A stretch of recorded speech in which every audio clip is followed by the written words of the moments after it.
let's say that you're facing a sickness, a disease, or like Rebel just recently had to go through surgery. And when you're facing something like that, how many of you ask people to, quote, pray for you? Okay? Now watch this. You're facing something, and you ask people to pray for you, and then after you go through it, 2 or 3 days later, they'll get in touch with you, or your family, your spouse, or whatever, and they'll ask, how are they? How are they?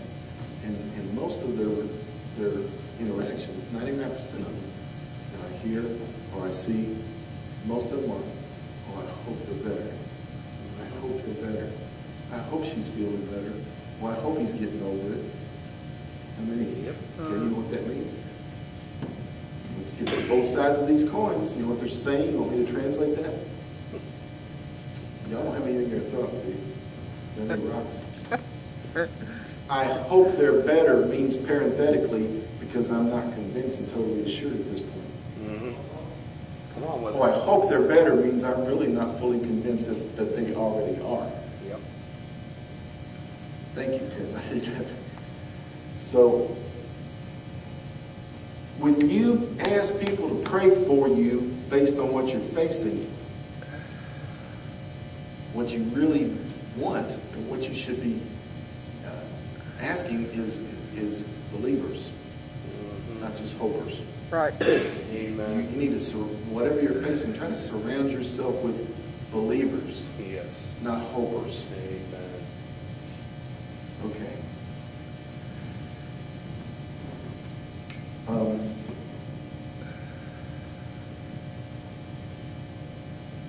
How many of y'all seen that? Oh, I just heard so-and-so was facing this. Oh, I prayed for them. How are they? Oh, I hope they're better. Y'all seen that? Is that how Jesus would interact, you think? No. He would probably be a little different.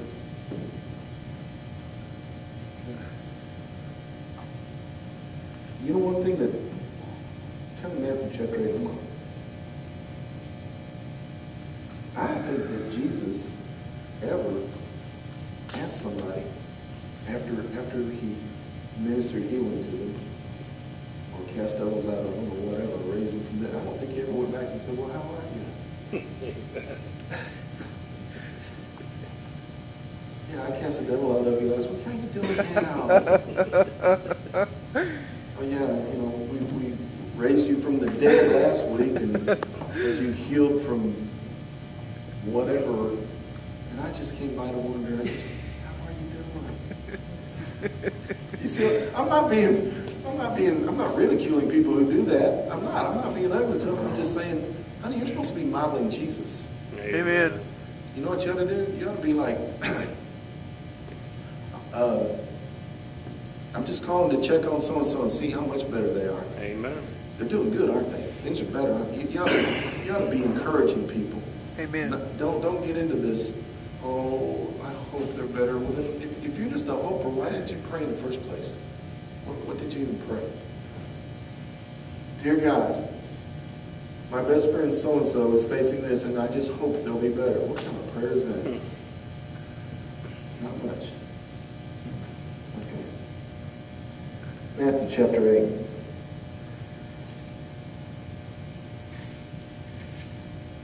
I got it here somewhere. Let's see how Jesus did this. And we'll start, I'm just going 14 and 15. Jesus had come to Peter's house. He saw, it says his mother-in-law, Peter's mother-in-law, not Jesus' mother-in-law. He saw his mother-in-law, and she was lying sick in bed with a fever, and Jesus touched her hand, and the fever left her, and she got up and she waited on them. And then he came back later on in the evening, and he said, honey, how you feeling now? You do understand I'm making about that part. Yeah. She was laying in bed sick with a fever. He went in, laid hands on her. She got up, started waiting on everybody. He never did say, Peter, how's your mom-in-law doing now? She better? Well, I hope she's still doing it. No.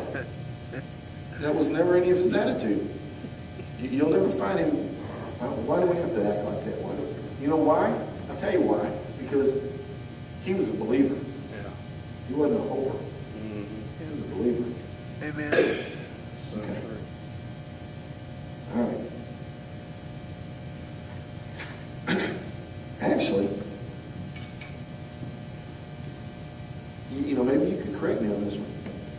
I've never even found in the New Testament there anywhere that when somebody needed to be healed or delivered, or anybody's had a family member or a servant or anything that needed something like that, and they came to Jesus, I never can find an example of people asking him to pray. Mm-hmm. Jesus, would you pray for my son? Would you pray for my daughter? Would you pray for my husband? Or would you pray for my servant? No, they just came and said, okay, here's the situation. Mm-hmm. And notice Jesus, his response never was,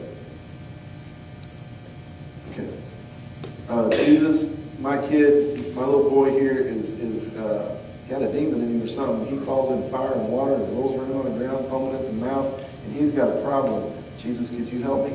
You'll never see this. Jesus' response being, yeah, let me pray about that. Amen. Then come back in a couple of days. Now I prayed, how is he? Do you understand? Yep. So, let me take this further. When Jesus, right before he left this planet, went back into heaven, and he gave us final instructions, are you ready? He never said, I want you to go into all the world and pray for people. That's right.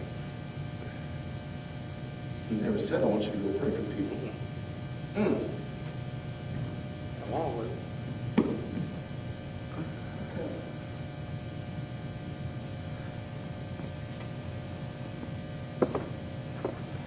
What do? Do you go ask people if they're feeling better, or do you really automatically believe that they are? I mean, don't answer that out loud. Look at your own heart. When someone's going through something, do you call and ask them, oh, are you better? Or do you believe? I believe they are. Amen.